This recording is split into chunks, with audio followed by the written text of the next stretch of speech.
Today's episode is sponsored by Midwest Fire. For more than 20 years, Midwest Fire has been manufacturing high-quality tankers, tanker pumpers, and fire rescue vehicles in the United States and Canada. Keeping firefighters safe while enhancing their capabilities is what they do best. To learn more, go to MidwestFire.com.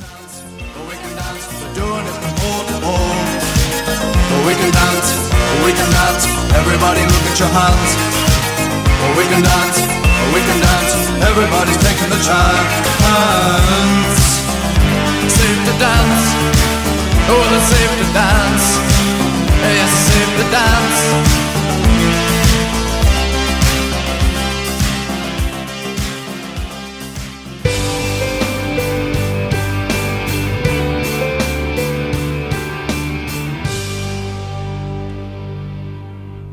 Hello and welcome to episode 253 of the Situational Awareness Matters show.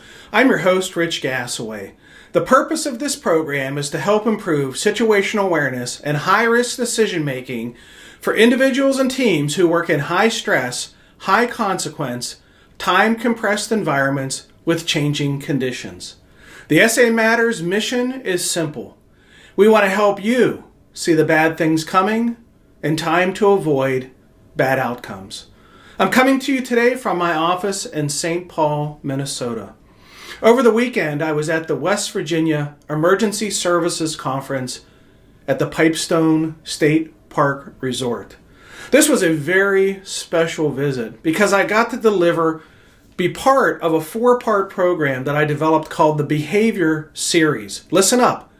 This series is 4 instructors presenting on 4 important behaviors. Chris Naum presented on building behavior. Doug Klein presented on fire behavior. Dave Dotson presented on smoke behavior. And I presented on human behavior.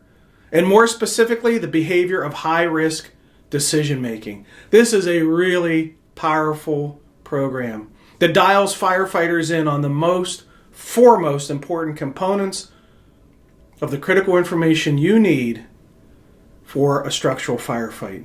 If you're interested, swing by the SAMatters website, click on the Contact Us tab. I'll reach out and we'll talk more about it. Today's feature segment is part 1 of a 2-part interview with Elyria Fire Department Assistant Chief Joe Pronesti, talking about the challenges of fighting fires in buildings on Main Street, USA. Stick around when the feature segment is done, and I'll tell you where the SAMatters tour is headed next. We have a busy couple of months coming up, so you may have a program that's near you. All right, let's jump into our feature segment, part 1 of my discussion with Elyria Fire Department Assistant Chief Joe Pronesti.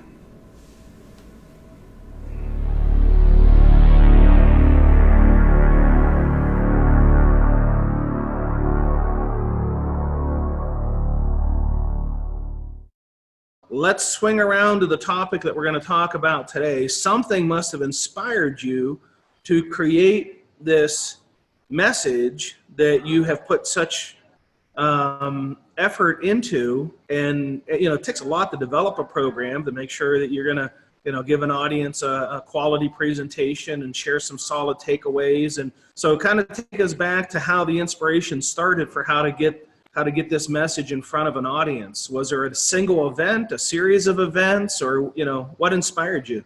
Well, I think I think there was a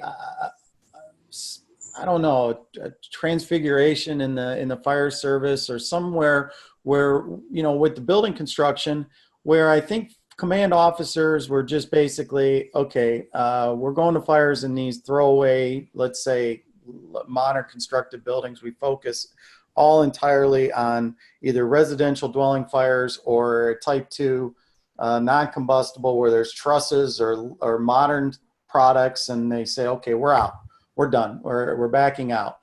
And there really wasn't much of the old school type of practices and command in old school buildings, and we kind of lost our way.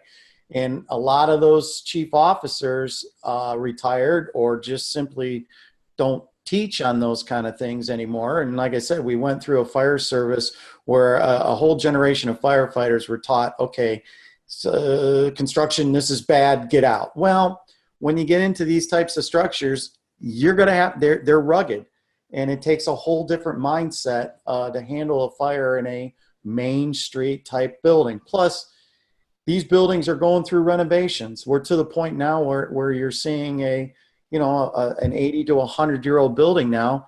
It's big in a lot of towns like mine, to where people will come in, they'll gobble up these buildings at a cheap price and start renovating them. So I want to make sure that we're not losing sight of how to command and control in a legacy type 3 ordinary constructed building, because it is a huge different approach. And I see it every day, and including in my town, we've burned down a lot of these types of buildings, and every day in America we're burning them. That said, I've always said this as a fire chief, and think about it this way.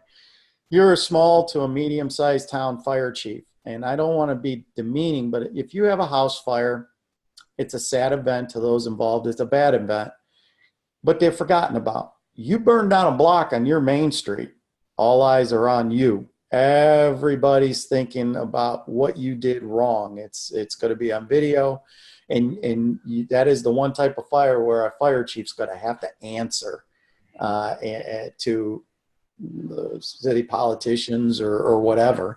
So there's a lot of things there that we don't take into consideration with the main street type of fire.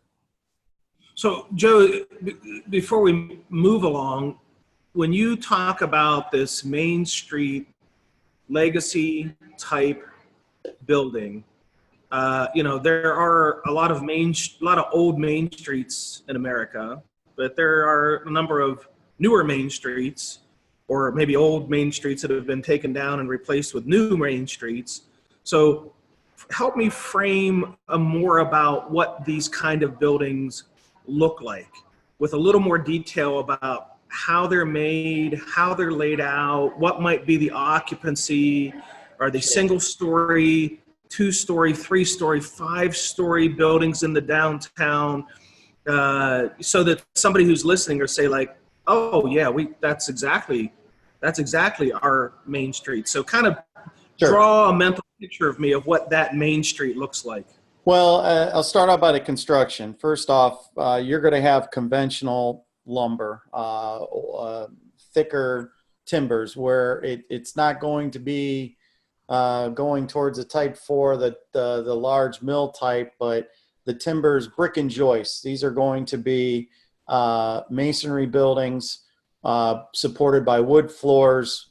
They may have cast iron columns or wood columns, but they are going to be structurally sound compared to buildings built today. And they are not made today. They are not built today. You're not going to find these buildings built today.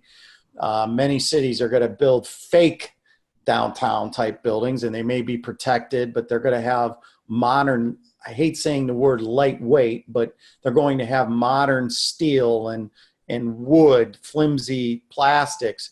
I am talking about our grandfathers and past generations fires, types of buildings and fires in those types of buildings. Many of these buildings were built, obviously they don't have suppression, but they're structured so while you can't predict collapse totally, there are certain things that you can kind of predict as far as how the rafters are cut. Fire cut timbers are called. Those kind of things that are forgotten about. And they also call for tactics that we may not drill on every day. Distributor nozzles. Some people don't even know, they don't even carry them, but there's still a practical use. The term cockloft, how the cocklofts can, the biggest thing, if I could, Chief, is, these buildings were built when a lot of firefighters, most firefighters, were used to fluorescent lighting. And fluorescent lighting came to be in the 50s and 60s. Well, when these buildings were built, they were built with very high windows to allow light and air into the building. Well, what has happened over 50, 60, 80 years is that the ceilings are lowered. You went from 12-foot high ceilings to 7 or 8. and those are leading large voids that are unsuspecting. And it's all about forecast. I find that these types of buildings call for a command officer and company officer that can forecast fire travel, and know where the fire is at in 15 minutes, 20 minutes, because these become, there's fire over here real quick. And I try to bring that into my program, that not only we look at the structure, but we also look at tactics and strategy with those types of buildings. So about what era are these buildings? I know they're from the oldest buildings that a town can have, Sure. but up to about what time frame, if their main street Sure. was built after a certain, I'm not going to hold you the date, like, Sure. when did the baby boomers end and the millennials begin? Sure. And, not quite so specific, but, just say around what I would say up until, most buildings, probably up until after the Second World War, into the 50s, you won't find too many. The biggest number, and I like to share this, and I go into great detail in my program, is the year 1933. In 1933, there was an earthquake in California, and it changed how buildings were built. Prior to 1933, you could have a parapet wall as high as you wanted on a building. There was no real codes. Unreinforced masonry was common. Lime, the mortar on what is used to hold the bricks together was more of a sandstone or a lime mortar. And then they changed it after 1933 because these buildings basically crumbled, and they we got to find a better way to hold these buildings up. And what took place out west moved to the east, and it changed how the buildings were built. And after 1933, you're going to have maybe more of what would be Portland cement as far as a better adhesive, parapet walls not as high. So while we don't want to get into too much as far as trying to select a date, there are some things that you can look at as far as a date on when the building was built to start your tactics. And most importantly, that's all before the fire that you have to get that intelligence. Right. Okay, I just want to pause for a moment for those that are on the Facebook live feed. If you've got questions for Joe, or if you want to interact, you can type that into the comment box on the Facebook live feed, and you'll be able to participate kind of in the discussion, ask your questions to Joe, or make your comments about maybe a fire you've had on Main Street or some lessons that you have learned about your Main Street type incidents. So, Joe, is there as far we talked about the construction, are these Main Street type buildings typically single story, multi-story, many multi-stories, or is there just a wide variation to it? For the most part, these are also, if you hear the term on social media, or for our younger firefighters, they'll hear the term taxpayer. And basically what that is, and they're going to be anywhere from 1 story to, usually in a downtown area, no more than 5 or 6 stories. If you start to get over that, you're getting into a different type of construction. So I'm going to say that for most downtown buildings, you're going to look at something anywhere from a single story to probably 3. 3-story is probably the most common. And when these buildings were built, see, here's the other thing that a younger generation, well, all of our generations now, back then, 100 years ago, there wasn't a do-it-yourself, let's just say, without advertising a certain building or type. There were the big box stores. Those didn't exist. So if you needed paint or hammer and nails, the first floor was commercial or mercantile.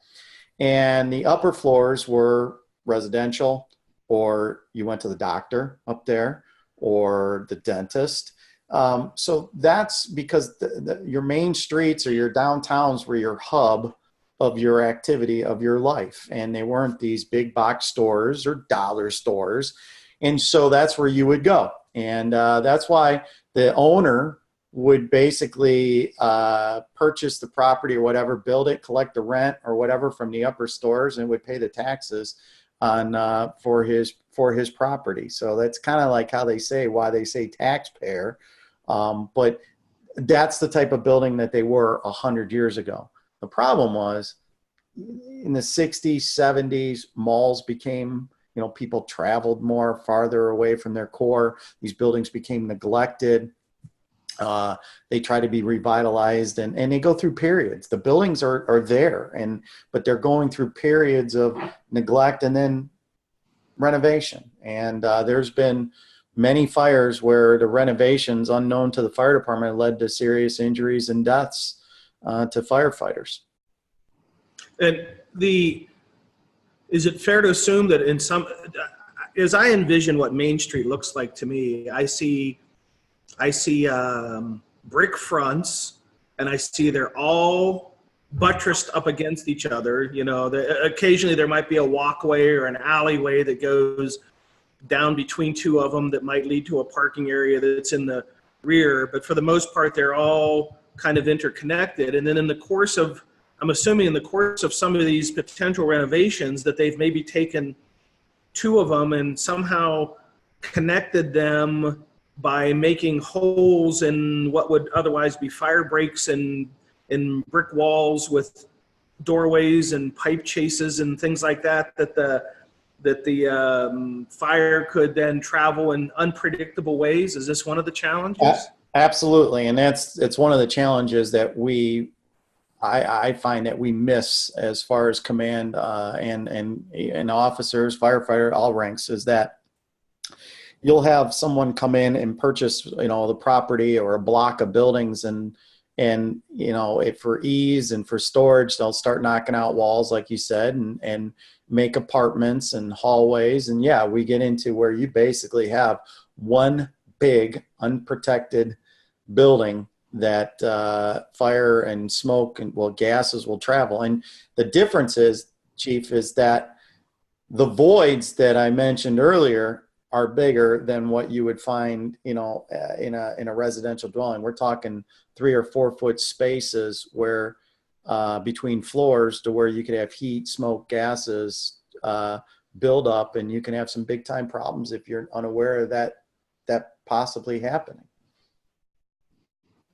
And what are some of the unique challenges that are created, Joe, from the construction type? I assume, there's issues of either flat roof or maybe pitched roof built on top of flat roof. What are some of the unique challenges that firefighters would face in these legacy type, perhaps renovated type Main Street structures? If they're thinking about, interior tactics or roof operations or, search, what are some of those special challenges that those buildings would present that we might not see other places? I'll go with 3 quick things for the sake of time. Number 1, these buildings have basements. And when you go to the big box stores and you buy a grill, and let's say you take your truck around to the back of the building or to the loading dock, everything is on one floor. Well, when these buildings were built there wasn't HVAC like we have today. Their heat plant boilers, everything was in the basement, but also their stock. So these buildings, where we've come to a time now where we stress basement fires in residential dwellings and fighting the fire on the level it's on. Well, guess what? In these types of buildings, you are unable, for the most part, to fight the fire on the level it's on. Now, some of these buildings may give you better access than others to the basement, depending on railroad tracks and slanted. A lot of these buildings are built to where if you go from the A to the C, there'll be a slant downward because of railroad tracks being elevated and through time and all that. But anyway, you have a basement that we have to worry about. And then let's take it up to, again, the voids and life safety. We talk about, I think most firefighters today are well versed on VEIS. Well, you can't just automatically think about VEIS in these types of buildings because you just don't know how they're laid out. When you go into a window, you may not be going into a bedroom to to be able to isolate yourself. There are many, I would say, like a loft or kind of open floor plan. So you have to be careful there. And then up on the roof, this is where I think we make a mistake. and this is no slam on any particular department, but I'll take mine for instance. You know, you go to residential dwelling fires day in and day out, and you watch tactics and you watch video and you think, okay, we get a fire at this building. We're going to go up there and cut the roof. And a lot of smaller types departments feel that that's okay. I read this in a book. We're going to go up there and we're going to cut this roof. The problem is they don't send enough people. They don't anticipate that, just like you would re-roofing your residential roof every 20 years or 30 years, that if a building is 100, 120 years old, it's going to have layers and layers of tar, asphalt tar on top. So to start cutting and think you're going to make a wonderful opening and a hole because you read it in a book, you start to get bogged down. And while you're bogging down, what are you going to do as a type A personality firefighter? You're going to keep trying, keep trying. Meanwhile, the fire is racing and it's too late. So when you talk about situational awareness as well as you do, you're the best in the world with that. I think of and take with me what specific little situational awareness factors are point on these types of buildings, and that's one of them. That it may not get you hurt, but you lose sight, and now you're behind the eight ball, and that's how we lose building after building on these Broad Street, that's what mine's called, these downtown buildings. So you had said earlier the challenges or the recommendation of making, maybe you didn't use the same terminology that I use, but I talk about, predicting the future or projecting the event is to where it's going in 5 minutes or 10 minutes or 20 minutes. And that's a really important component of developing situational awareness. What are some of the challenges at these legacy Main Street type fires when it comes to being able to make these predictions? Are they easier to predict, harder to predict? What are some of the factors that we have to consider in those predictions? Well, I think when you, day in and day out, the number one fire in America is a residential dwelling fire. And when you go day in and day out, regardless of what size you are, and my classes are geared to any size department, but smaller suburban or older industrial urban type of community, smaller departments is where I kind of focus. But when you go day in and day out to residential structure fires, you tend to try those same tactics because that's what feels good on these types of buildings, and it doesn't work. In fact, in my class, he's a wonderful gentleman named Mike McNamee from Worcester, Massachusetts. He's retired chief of Worcester, who was on duty and on there the night that they lost their 6 firefighters. I saw a video of him speaking, and he says, in Worcester, they looked at things in a cookie cutter fashion, that they were spot on and very well versed at handling a fire in a typical Worcester house, which is a 3-decker. And that they approached that cold storage warehouse building in that kind of like manner, that it was a residential 3-decker. And that when you approach a fire in these buildings, you have to have a more pessimistic, as he mentions, I'll paraphrase, the hair on the back of your neck has to stand up.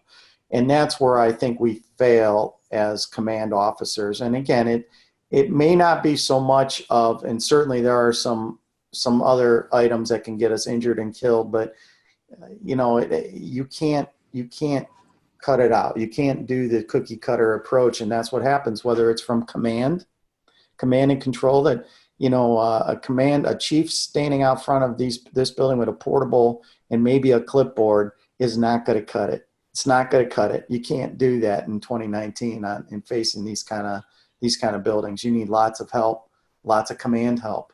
And so that's the biggest difference that I find. We try to force feed what we do on a residential in these types of buildings. So is there some advice there about front loading some of that help with, maybe mutual aid, auto aid, or greater alarm responses early on in these types of responses? What's the advice there? Absolutely. These buildings are a sponge on your personnel. I'll give you another, for instance, with how these buildings are constructed. these buildings, let's just say a lot of these types of buildings have tin ceilings. And a tin ceiling, you can go, again, to a big box and buy a fancy modern tin ceiling. It isn't like with the kind of tin ceiling that's truly tin in these buildings of legacy 30, 40 years ago, or 100 years ago, I should say. And you start, well, we got to pull this ceiling. Well, I read about it in a book, so we're going to start pulling. I got news for you. With a mask on and a hook, and you haven't done it before, it isn't going to get done very fast, and you're going to wear your crews out. Everything from that, checking for extension, cutting roofs, you're going to need lots and lots of staffing. With that staffing comes supervision. The other thing that I talk a lot about in my class is sectoring off the building and getting command level officers in exposures, on the roof, in the rear, because I think the mistake that we make, Chief, is that we will put a company officer in a position of a sector boss at these buildings, and day in and day out, to me, a company officer, he's responsible for 2 or 3 people, reports, making sure that 2 or 3 guys don't kill themselves, and there's enough toilet paper in the firehouse. Not to sound, but that's day in and day out. Now you tell this guy, take the Charlie side, and you have 3 mutual aid engines, 2 mutual aid truck companies, and 20, 30 guys. That's not fair to him or her, and it's not fair you can't ask them to do that. Whereas a chief officer, day in and day out, looks at the whole picture. Whether you're doing budgets or commanding a shift, you look at everything from a big picture standpoint. And when you put a command level, a chief level officer who does that day in and day out, I think you have better supervision. You have better, you become, the operation becomes safer. So that is another mistake that I see on these types of fires, that we plug company officers into major or sector positions that they are just not ready for. And it's no slam. It's just not what they do day in and day out. Right. Yeah. So, Joe, speak something to what value there is for these companies to get into these buildings. You'd earlier said, it all starts with before the building ever catches on fire. So what's some of the value of getting into these buildings before they ever catch on fire? And as they go in, what are some of the things that they might want to be looking for that would be kind of like the trigger points of concern? So if the building was on fire, they might be able to call that information back and say, yeah, we might want to not do this, or we might want to do this because I remember, seeing this or not seeing this. What are some of those pre-incident preparation tips that you might have for companies?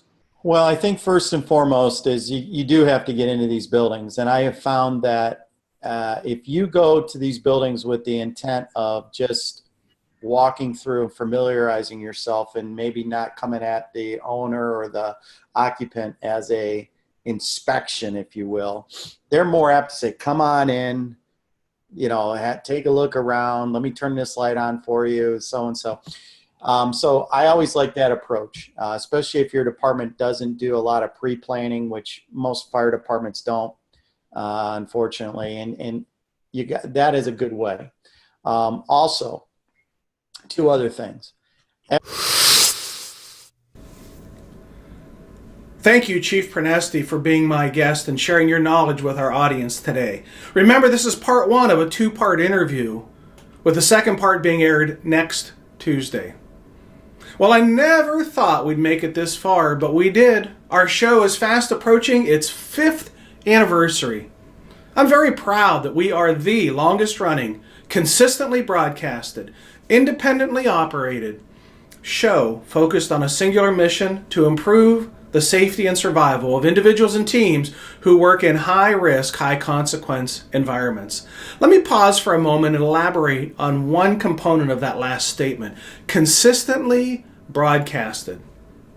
A new episode of this show has been released every Tuesday for the past 5 years. I've never missed putting out a new episode on a Tuesday. Never. Ever. No other podcaster in this space can make that claim. And in fact, most podcasters fade out after a dozen or so episodes, or they become very inconsistent with airing new episodes. Not me. You can set your clock by the release of the new episodes that we put out. Every Tuesday morning, you're going to have a fresh, new show to watch or listen to. It's my promise to you. Now, I have to admit, it's not always an easy promise to keep. My travel schedule means there are times when I'm recording and or editing this show well after midnight, because I know I have to keep my promise and have that episode ready to go by 7 a.m. on Tuesday morning. And I totally understand why other podcasters fade out or are consistent. It can be lonely here, behind the mic or behind the camera. And by lonely, I mean we, podcasters, videocasters, rarely get any feedback from you, the viewers and listeners. Sure, we see the stats that tell us our episodes are getting downloaded thousands of times, but rarely do we ever get a review that's written or somebody sends us an email with feedback about the show. So I really don't know if the podcast is inspiring others or it's not. But I keep on keeping on, and I'll continue to put out the best possible safety-focused content that I can. Now, to honor those who are watching and listening to this show, I'm going to do a giveaway of products from our sponsors and supporters in celebration of our 5th anniversary. Listen to upcoming episodes and watch the SAMatters.com website for more about that.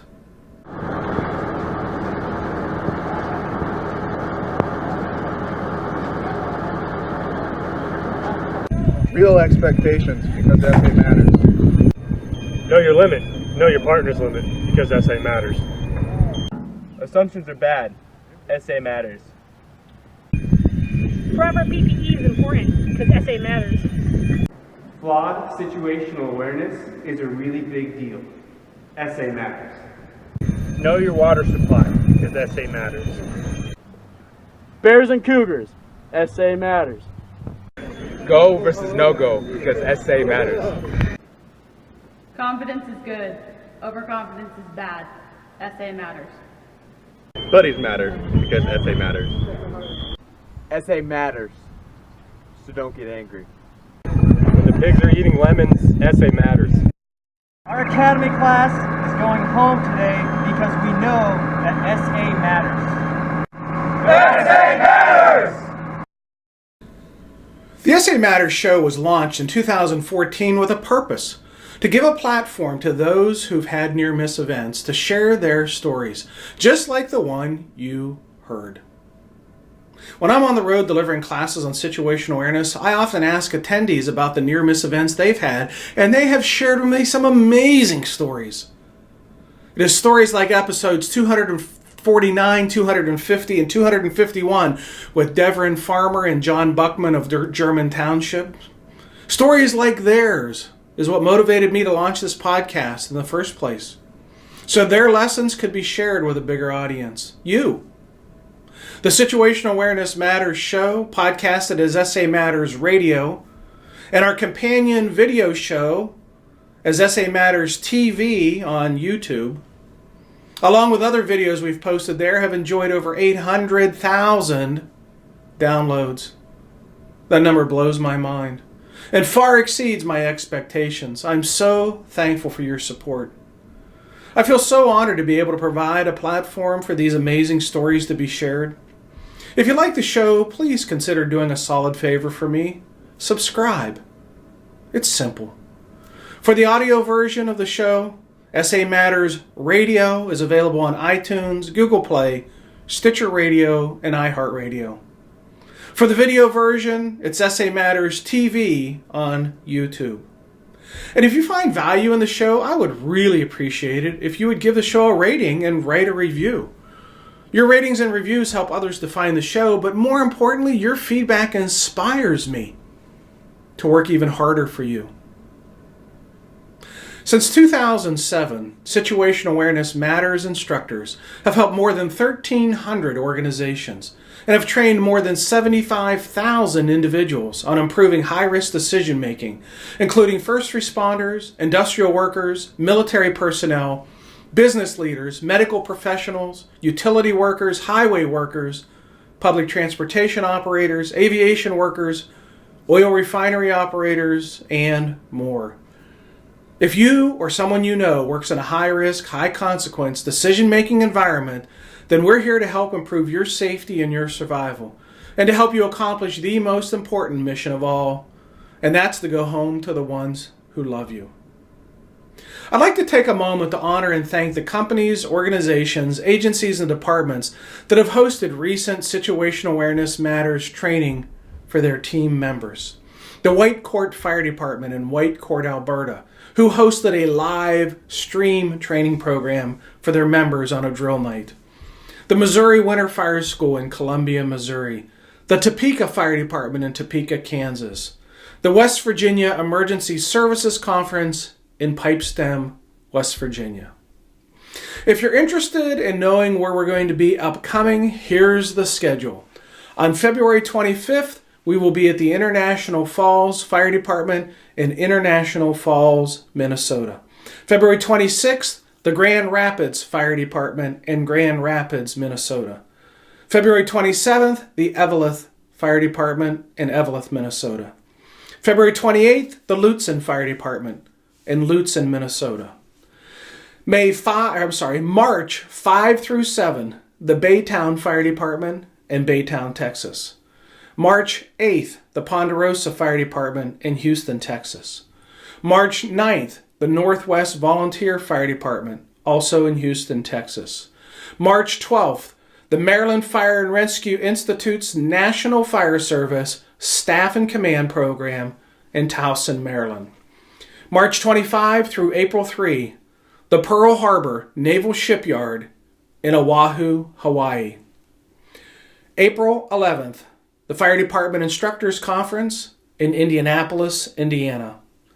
April 14 through 16, the Washington Fire Training Officers Association Conference in Wenatchee, Washington. April 25, the International Association of Fire Chiefs Company Officer Leadership Series in Atlanta, Georgia. April 27th, the Cook County Emergency Management Agency Seminar in Grand Rapids, Minnesota. And April 30 and May 1, the New Hanover County Fire Department Officer Development Seminar in Wilmington, North Carolina. I think Rich's ability to connect with any crowd, that's a gift that he has, and it's easily transferable. This is the second or third time that I've heard him speak. There's some teeth to the information that he brings. It's been really good.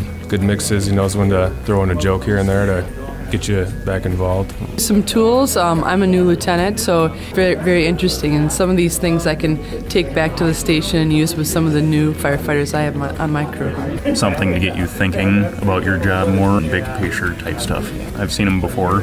A good review for sure. I have heard him before, yes. After he speaks, there's usually an enlightenment because now they're more aware of what's going on around them and what they're experiencing as they respond to calls. He's very, very knowledgeable. I'm enjoying it so far. And that intuition, that's a big one.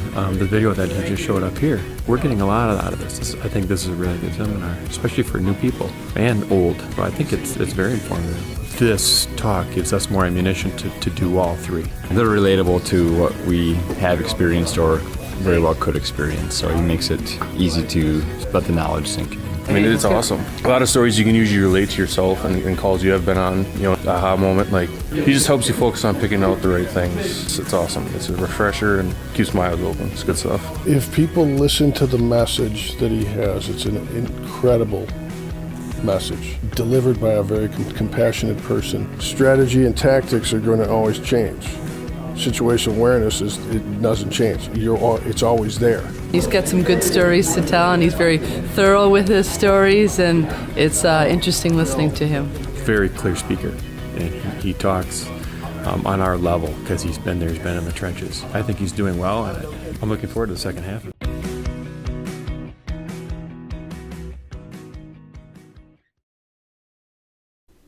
If you want to see the locations of all the upcoming events, just head over to the SAMatters.com website and click on the blue box on the right side of the homepage labeled Live Training Dates.